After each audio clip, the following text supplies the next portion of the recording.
Hi, how are you? Today in this video, I am going to share with you President Trump's unleash hail on Iran in expletive-laden tirade.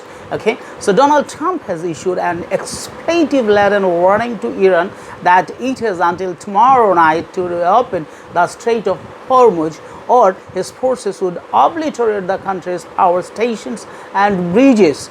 In response, Iran's powerful parliament speaker warned that Trump's reckless moves would mean, quote, our whole region is going to burn, unquote. The latest threats of escalation in the 5-week-old war followed the rescue of second crew member of a downed F-15E fighter by U.S. commandos, ending a tourist search after the warplanes crashed in southwest Iran. So Iran distributed images showing the wreckages of several aircraft, but did not deny that U.S. had rescued the officer who had taken cover in a mountainous area while American special forces and Iranian troops raced to find him. Okay, so the president has extended deadlines at least twice for Iran to reopen the Strait of Hormuz, and sometimes he said that yes, we have already finished Iran war and we have almost won the battle and we are going to retreat from the Iran war. But once again, yesterday he had given an expletive laden words written in his Truth Social. So that is very unbefitting for a president of the United States of America. So the US president has extended deadlines at least twice for Iran to reopen the strait, the closure of which has sent the price of oil shooting up. So everywhere in the world, the prices of oil has gone up. So many consequences, so many bad consequences has happened due to the closure of the Strait of Hormuz because of Donald Trump and Israel's attack on Iran. Because Iran has has little scopes or opportunities to stop the US and Israel forces except that Strait of Hormuz, right? So he shifted his deadline again from today, that is from 6th until tomorrow, in his expletive-laden post on Truth Social, that is his X handle, right? So he wrote, quote, Tuesday will be power plant day, the bridge day. See how great threat is that. So today, that is the 6th is the power plant day and bridge day. You just imagine, unquote. Okay, so all wrapped up in one in Iran. There will be nothing like it. Okay, open the fucking strait. He is writing, open the fucking strait, you crazy bastards, or you will be living in hell. Just watch, unquote. So what type of words he is using in his Truth Social? The people throughout the world are watching his Twitter account because frequently he expresses his mind in his Truth Social. Okay, so he has become crazy. He has become puzzled in the Iran war, because now when he went to initiate war against Iran, he thought that within 2-3 days, or maximum within 1 or 2 weeks, he will be able to conquer or won Iran, and he will be able to capture the oil and gas reserves, as well as uranium stockpile that is very costly uraniums, that is the greatest or very costly reserves of Iran. So Donald Trump has an aim to capture or to take over Iran within a short while, and he wanted that he would capture the wealth of Iran. But ultimately what happened, the world is watching, because since last February 28, today is 6th, so you see almost 7 days, almost 5 weeks, the war, there is no any chance of stopping the war. So once, and then President said, praised to be Allah, President Donald J. Trump, unquote. So the US President posted on his Truth Social website. So Trump separately, what happened? Trump separately suggested that there was a good chance of an agreement with Iran today, telling Fox News talks were taking place, quote, if they don't make a deal and fast, I am considering blowing everything up and taking over the oil, unquote, he said.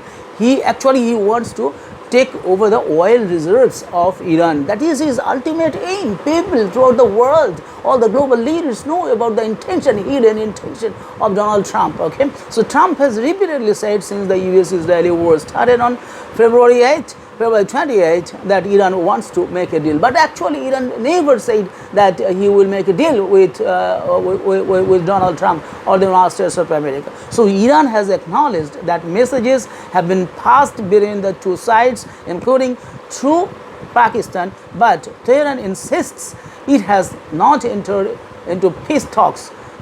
Okay, so Iranian officials also fear that they will be targeted if they break over of head to any negotiations, according to diplomatic intermediaries. So Muhammad Baghir Ghalibaf, the Speaker of the Iranian Parliament, reported to Trump's latest threats, saying, quote, your reckless moves are dragging the United States into a living hell. He has that Mr. Ghalibaf has very rightly said, quote, once again I am saying that your reckless moves are dragging the United States into a living hell, for only single family and our whole region is going to burn because you insist on following Netanyahu's commands. Make no mistake, once again, he said that, make no mistake, you wouldn't gain anything through war crimes. The only real solution is respecting the rights of Iranian people and ending this dangerous game, unquote. So he has given a very good suggestion that there is no solution in war, there is no solution in scuffle, there is no solution in battlefield. Our Indian Prime Minister has earlier told to the President of Russia that it's not the time to war because the world is already having so many problems, so many challenges. So if you want to survive, if you want to rescue the world, if you want to make the progress and prosperity of the people in the world, then you must stop war, because there is no war is not a solution. Rather, negotiation is the solution of any kind of trouble in the world. So I am very much sure that Mr. Donald Trump and his aides and cronies know it very well. But still, why the people are not giving him suggestions to apologize to Iran or to the people in the world that we have done wrong, or we have mistakenly attacked you. Now we forgive. Okay. So, but instead of doing that, he is threatening to smash the power stations as well as other things. So these are war crimes. These are war crimes, has been said by different professors of political science or international relations. So Trump's post also drew criticism on Capitol Hill. The Democratic Senate Minority Leader Chuck Schumer said on X, quote, Happy Easter, American. As you head off to church and celebrate with friends and family, the president is ranting like an unhinged madness in social media. He is threatening possible war crimes and alienating allies. Donald Trump has already alienated himself or the United States of America from his other 31 members. NATO is having 32 members at present, but this is the first time Donald Trump or an US president did not get the support and assistance militarily, politically, economically, morally support from its NATO allies. Okay, this is the first time. So this is who he is, but this is not who we are. He is saying that America as a whole is not like this, but it is Donald Trump who behaves like this, who talks like this, but the American people don't talk like this. So he said further that our country deserves no such better, right, unquote. So the destruction on Thursday of Iranian's highest bridge, hailed in the country as an engineering marvel, pointing to a grim new phase of the war in which Trump has threatened to send Iran back to the Stone Ages. So what type of threat he is giving? Earlier he has given tariff threats, now he is giving war threats. He has given war threat to Iran and said that he will bring back Iran to the Stone Age. Can you imagine? When the world is progressing, he tries to bring Iran back to the Stone Age. What kind of, what a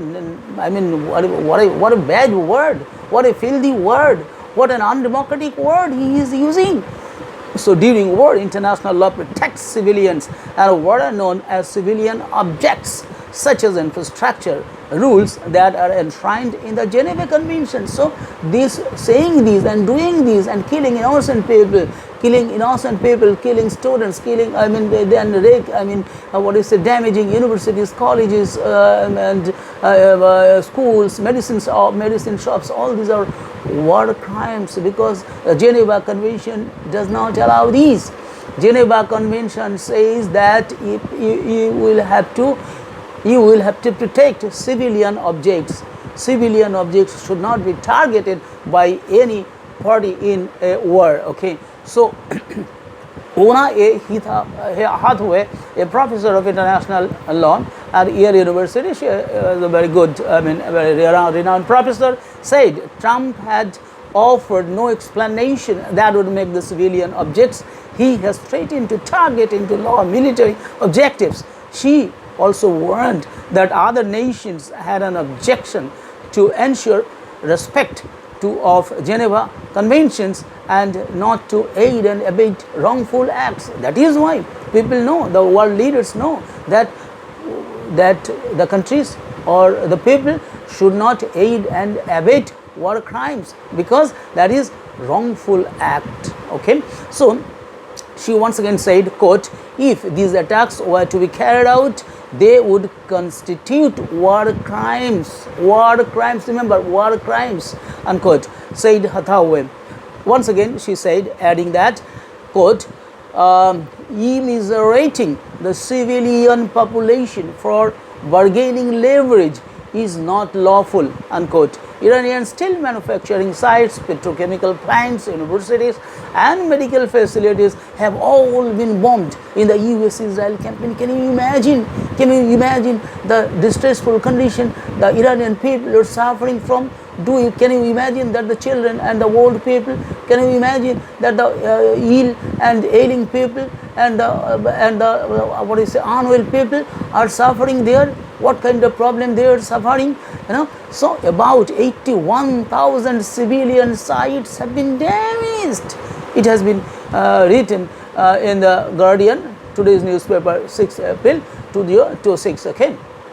So 81,000 civilian sites have been damaged, including 61,000 homes, 19,000 commercial sites, 275 medical centers, and nearly 500 schools, according to Iranian authorities. Can you build this? How many schools have you built in the world that you are going to destruct 500 schools? Who has given you authority? Who has given you power? Who has given you the authority or power to do all these things? So why you will not be convicted as war criminal? Otherwise you cannot destruct civilians. 19,000 commercial sites have been damaged, 81,000 civilian sites have been damaged, and including 61,000 homes. How many homes have you built in the world? How many homes have you built? If you cannot build even a single home for other people, how can you destruct the homes of civilian people where people live with their families, their children, their mother, their father, their sister, their brother, their son, daughter? You have destroyed it, you have destructed it, you have damaged it. What a shame, what a shame, really. So Israel's Prime Minister Benjamin Netanyahu has said his country has destroyed 70% of Iran's steel production, claiming it was used to make missiles. So all the steel plants are used for missile making. Will anyone believe? The steels are used for manufacturing houses, roads, and other establishments, right? But sometimes may be used, but it is not that every time it is being used for making missiles. So Netanyahu further said that, and he also confirmed attacks on petrochemicals plants. You just imagine what they are saying. They are saying proudly that we have done this. We have done this, not a pride, or it is a matter of pride, rather it is a matter of shame. Okay, so Iran has been able to take control of the Strait of Hormuz by threatening and attacking shipping passing through the waterway, providing a chokehold on the oil trade. That is Tehran's strongest cord in the conflict. Iran continued to hit economic infrastructure in the Gulf over the weekend. In acts that legal experts have also said are unlawful. Yes, what Iran is doing is also not good, because Iran is attacking the unwarring countries. The Gulf countries had only one sin, or one complaint, you can say, that they have given, or they have allowed the US military bases in their on their soils. Okay, so what happened in Lebanon? Israel again hit southeastern and southern Beirut, killing at least 4 people and injuring 39. Lebanon's national news agency reported that an Israeli airstrike on Kfar Hatta, southern Lebanon, had killed at least 7 people, including a 4-year-old girl. What a sin you are doing! What a sin you are doing! Humanity or God will never forget those people who killed the innocent people, including old and young and children. Okay, so the destruction of 136 meter high or 450 feet high BI bridge. So how much tall? And so 450 feet B1 bridge between Tehran and Karaj on Thursday gave Iranians a visceral demonstration of the kinds of attacks that may now be unleashed. According to reports, many families enjoying a local holiday were panicking nearby when missiles punched through the middle of the bridge, sending up a giant fireball. Local authorities said 13 people had been killed and 95 people injured. So Trump posted a video of the bridge's demolition, warning Iran to make a deal before they are. So how much crazy Donald Trump is, because his only aim is to make a deal. He wants to make deal with the global leaders. He has done several deals. He invites people to New York or Washington, and he makes deals with them, and he bargains with them, and he thinks that he has won. Ultimately, he did not win. He has lost, and he has lost. But he's thinking that he has won the deal, and he has made progress. He had achieved many things, and for that reason he was shouting for, he was craving for, he was rather begging for Nobel Peace Prize. So you are distracting the world, and you are saying that you will be given Nobel Peace Prize. Is it why people will go to give you Nobel Prize? Why Nobel Committee of Sweden will give him Nobel Prize? Because he could not even expect, because he has distracted the world. He has destroyed the civilians, the schools, colleges, hospitals, and non-civilian and the civilian infrastructure. So that is one kind of war crime. So there was nothing left. He told Axios yesterday that the US and Iran were close to a deal to hold direct negotiations several days ago. But then they said they will meet us in 5 days. So I said, why 5 days? I felt they were not being serious. So I attacked the bridge. So as Iran did not agree to sit or to make a deal with the United States of America, Israel blast the bridge. What kind of argument he is forwarding to the people? So an engineer behind the bridge's construction interviewed on Iranian television broke down, quote, "We made everything with our own knowledge, workers and resources," unquote. He said, weeping away tears, quote, "I am ashamed of myself for not being able to have people use it, unquote. A civil engineer in Iran who worked on other big projects said recent strikes on civilian infrastructure had already, quote, made it impossible to conceal hostility toward the Iranian people behind the mask of merely opposition to the government, unquote. Donald Trump at first, what he said, he incited the people of common people of Iran so that they can make revolt against the Khomeini government, against Mr. Ayatollah Ali Khomeini, and on the first day they attacked and they killed Mr. Khomeini, and a new regime has been set up there, and Donald Trump and Israel is planning that they will destroy completely to Iran, and I mean they will bring back Iran to the Stone Age, and they will make their they will initiate or begin their own reign or own rule there in Iran with this bad intention. They are fighting there, and I am very much ashamed, I am very much shocked that humanity is being ravaged. Their humanity or the people there in Iran are suffering a lot. I feel solidarity with them. I wish that God will give all people good will and good, God will bless them so that they remain themselves aloof from destructing Iran or a sovereign country. With these expectations, I would like to close here. Thank you. If you like this video, you share it with your friends. I would request you to like it and make your comments if you like. Right? Thank you. Thank you very much.